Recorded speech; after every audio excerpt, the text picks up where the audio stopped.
اگر کسی شخص کی شرمگاہ سے کیڑا نکلا یا اسی طریقے سے پتھری وغیرہ نکلی پیشاب کے راستے سے، عورت ہو یا مرد، تو اس صورت میں وضو کا شرعی حکم کیا ہے؟ چنانچہ اگر آگے یا پیچھے کے راستے سے کیڑا یا پتھری وغیرہ نکلے تو اس سے وضو ٹوٹ جائے گا۔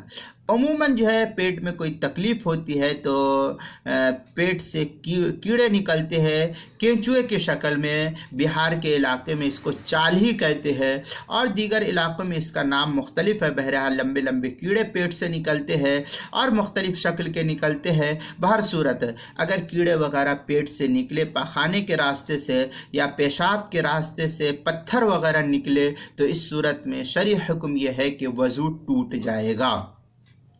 خواہ نکلنے والی جو چیز ہے اس پر نجاست کا اثر ہو یا نہ ہو، جیسے کہ پتھر نکلا، اب اس کے اوپر پیشاب کے راستے سے جو پتھر نکلا اس پر پیشاب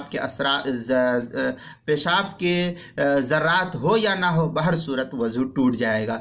ایسے ہی اگر چالی وغیرہ پیٹ سے کیڑا پاخانے کے راستے سے نکلا تب بھی وضو ٹوٹ جائے گا، اس کے اوپر نجاست کا اثر ہو یا نہ ہو، دونوں صورتوں میں۔ در مختار کے اندر ہے لأن خروج الدودہ والحصاد منہما ناقض اجماعاً کما فی الجوہرہ۔